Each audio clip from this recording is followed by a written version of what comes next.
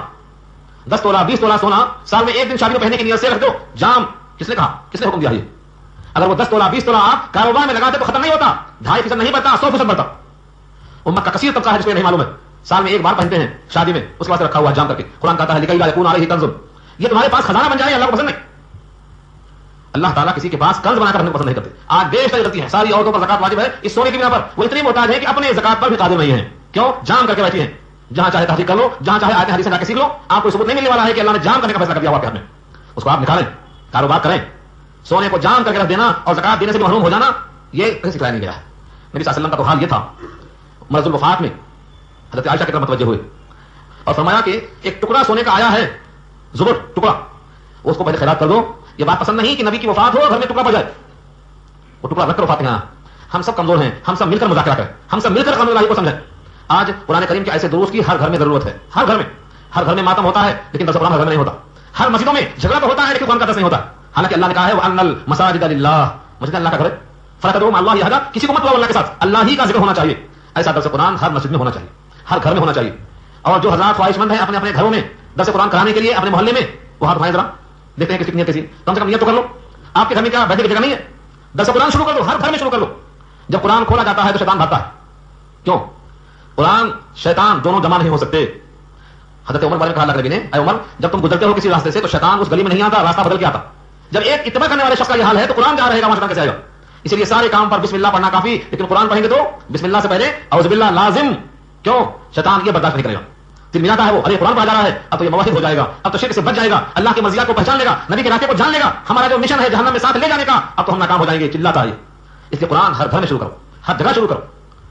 اللہ سے امید ہے, اللہ فرماتے ہیں سیرحمہم اللہ, ان پر اللہ رحمت فرمائیں گے. ان اللہ عزیز الحکیم, بے شک اللہ غالب ہیں اور حکمتوں والے. ایک آیت میں انشاءاللہ تم کو لگا جیسے وہاں وعدہ تھا منافقوں سے جہنم کا، یہاں وعدہ ہے مومنوں سے جنت کا. وعد اللہ المؤمنین والمؤمنات، وعدہ کیا اللہ نے ایمان والے مردوں سے ایمان والی عورتوں سے، جنات ایسے باغات تجری من تحتها الانہار، جس کے نیچے سے نہریں بہتی ہیں، جس کے نیچے سے نہریں بہتی ہیں، خالدین فیہا، اس میں ہمیشہ ہمیشہ رہیں گے. ومساکن طیبہ، مساکن مسکن کی جمع ہے، پسندیدہ مکان، نفیس مکان. اس مکان کی نفاست کو آپ سوچ نہیں سکتے، جس کی ایک اینٹ چاندی کی اور ایک سونے کی، اور زمین اس کی سفید میدے کی اور خوشبو اس کی مشک کی. اللہ نے انتظام کیا زمین کا. اس مکان کے بارے میں فرماتے ہیں فی جنات عدن، جنات عدن کے معنی ہمیشہ رہنے کے باغوں میں گھر ہوگا. اور اس کے ساتھ کیا ہوگا؟ رضوان من اللہ اکبر، اور ان سب کے اوپر مزید اللہ کی رضوان، اللہ کی رضامندی سب سے بڑی چیز ہے. اس سے بڑی جنت سے، جنت کے گھروں سے، جنت کی نعمتوں سے کیا بڑی ہے؟ اللہ کی رضامندی. حدیث سنایا تھا آپ کو میں سورہ توبہ ہی میں انشاءاللہ آگے آ رہی ہے. پھر صاف دینے کے بعد اللہ پوچھیں گے کچھ اور چاہیے؟ کہیں گے اب کچھ نہیں، سب مل گیا. اللہ فرمائیں گے ابھی تو اہم چیز باقی ہے. پھر پردہ ہٹ جائے گا اور سب اللہ کو بے پردہ دیکھیں گے. حدیث میں آتا ہے جنت کی اب تک کی ساری نعمتیں ایک نظر آئیں گی. اللہ کے دیدار میں اتنی لذت ہوگی. کیا آنکھوں کی لذت سے آپ واقف نہیں ہیں؟ کتنی چیزیں دیکھتے ہیں آپ، دیکھتے ہی رہ جاتے ہیں. کیوں؟ آنکھوں میں وہ چیز اچھی لگتی ہے، سرور پیدا ہوتا ہے. تو جب ان عارضی چیزوں کو دیکھ کر آنکھوں سے سرور ملتا ہے تو ان تمام کو پیدا کرنے والا خالق کیسا ہوگا؟ سچ ہے کہ جنت کی تمام نعمتیں ایک نظر آئیں گی. تمام حسینوں کا حسن بنانے والا کیسا حسین ہوگا؟ تمام لطافتوں کو پیدا کرنے والا لطیف ہوگا. لطیف ہے وہ، خبیر ہے وہ لطیف الخبیر. دنیا کی تمام چیزیں مادی ہیں، جتنے حسین ہیں ان کا حسن عارضی اور فانی ہے. ان حسیناؤں کے اندر جو چیز ہے وہ قابل نفرت ہے، لیکن اس سے اندازہ نہیں ہو پاتا. وہاں کی جو عورتیں ہوں گی ان کے فضائل انشاءاللہ آگے کبھی آئیں گے. اتنا سن لے کام کھول کے. ایک صاحب کسی بچی پر عاشق تھے. ایک بزرگ نے واقعہ لکھا ہے، اس سے کوئی تعلق نہیں ہے اس کا، میں بتانا چاہتا ہوں کہ یہاں کا حسن کیسا ہے. دیوانے تھے وہ. انہوں نے کہا ٹھیک ہے اس بچی سے تمہیں عشق ہے، بچی تمہارے حوالے کر دیں گے، صرف 40 دن تک تم نماز پڑھ لو جماعت کے ساتھ. ادھر ان کو جواب دے دیا. روزانہ صبح شام جو بھی پیخانے میں آتا ایک مٹکے میں بھر دیتے. 40 دن کے بعد واپس لائے، کہا یہ بچی تمہارے حوالے. کہا تو بچی کسی کام کے نہیں، مردہ ہو گئی. 40 دن تک جلاب آتا کیسی ہوتی، آنکھیں دھس گئی، کلے بیٹھ گئے، نہ پیٹ میں خبر نہ منہ میں، بالکل بڑھیا. 40 دن میں حالت ہو گئی. کہا میاں کیا چیز کم ہو گئی؟ جو کم ہو گئی ہے مٹکے میں دیکھ لے. یہی چیز میں عبرت ہے. حسن صورت چند روزہ، حسن سیرت مستقل، اس سے خوش ہوتی ہے آنکھیں، اس سے خوش ہوتا ہے دل. ہم سمجھتے ہیں کہ سب کچھ چمڑی میں ہے. آج پورا جہان پریشان ہے چمڑوں میں. کیا ہے؟ شادی میں چمڑا دکھ رہے ہیں. سیرت، دینداری، اخلاق، نسب کوئی نہیں دیکھتا. نتیجہ یہ ہے سب حوالات میں سب کے سب خلاف کے زمین آ رہے ہیں. پورا خاندان حوالات بند ہو رہا ہے. اللہ کے نبی کا حکم جو نہیں مانے گا اس کو ذلت ہی ملنے والی ہے. اللہ کے نبی کا حکم کیا تھا؟ دینداری کو دیکھو، دین کو دیکھو، تقویٰ کو دیکھو. جب تک ہم اس پر نہیں مائل ہوں گے نتیجے میں ہم ناکام ہوں گے. بظاہر بہو بڑی خوبصورت آئی، کیا ایسے آ جاتی وہ جس کے اندر اتنا خوبصورتی ہے کیا اس کے چاہنے والے ہزاروں نہیں ہوں گے؟ معشوق ہزار دوست رات دل نہ دی ورنید ہی عادل بجدائی بنہی. ایسی حسین بہو آتی ہے تو فتنہ لے کے آتی ہے. ان فتنوں کو بھی دیکھنا پڑے گا. اگر عافیت چاہیے، سکون چاہیے تو صرف اور صرف نبی کے حکم میں ملنے والا ہے، اس کے بغیر نہیں ملنے والا ہے. تو صرف حسن ظاہری کو مت دیکھو، اس کا حال یہ ہے. تو جنت میں جو چیزیں حسین ہوں گی ان کا حسن فانی نہیں ہوگا کہ جلا سے اتر جائے. وہاں جو رواب دھیان ہوگا وہ شیریں ہوگا. وہاں نہ صرف نکلنے والی ہے، وہاں فضلات نہیں ہوں گے، وہاں سب کچھ ڈکاروں میں ختم ہو جائیں گے. تو اللہ فرماتے ہیں رضا الہی سب سے بڑی چیز ہے. رضوان من اللہ اکبر. اکبر کے معنی سب سے بڑی چیز کیا ہے؟ اللہ کی رضا. اور اللہ کی رضا اس کے گھر میں داخل ہونے پر ہی ملنے والی ہے. ذالک هو الفوز العظیم. یہی ہے بڑی کامیابی. لفظ ہوا حسر کے واسطے اضافہ ہوا ہے. ذالک هو الفوز العظیم. ہاں یہی ہے وہ بڑی کامیابی. اس کے سوا اور جتنی کامیابیاں ہیں سب عارضی اور فانی. یہاں پر رکوع مکمل ہو گیا. اب ان منافقوں اور مومنوں کے درمیان میں فیصلہ پر گفتگو تھی. یہاں سے آگے خطاب ہے کہ اب ان منافقوں پر سختی کیجیے اور ان پر نرمی مت کیجیے. اور سختی کیسے ہوگی، کس درجے کی ہوگی، انشاءاللہ وضاحت آئندہ ہفتے میں آئے گی. آپ حضرات ان تمام باتوں میں غور سے دیکھیں. آخری پیغام یہ ہے کہ آپ حضرات قرآن کریم کے درس میں اپنا تعاون کریں. تعاون دو طرح سے. تعاون سنتے ہیں چندہ نہیں، تعاون چندے کا نہیں. یا تو آپ اپنے دوستوں کو اس میں لائیں حسب معمول، یا پھر اپنے گھروں میں انتظام کریں، یا جو مسجدیں آپ سے قریب ہیں وہاں انتظام کریں. اگر مسجدوں میں انتظام نہیں ہے تو آپ گھروں میں انتظام کریں، شادی خانوں میں انتظام کریں. قرآن کریم کو ہر گھر میں ہر فرد کے کام میں پہنچانا جتنا آپ کے پاس اللہ نے وسائل دیے ہیں آپ اس کو مہیا کریں، ورنہ مواخذے سے بچنے والا کوئی نہیں. یہ ذمہ داری ہے ہر فرد بشر کے کام میں قرآن پہنچانے کا. آپ نے جو بھی سکت ہے اس کا انتظام کریں. اب دعا کر لیجیے.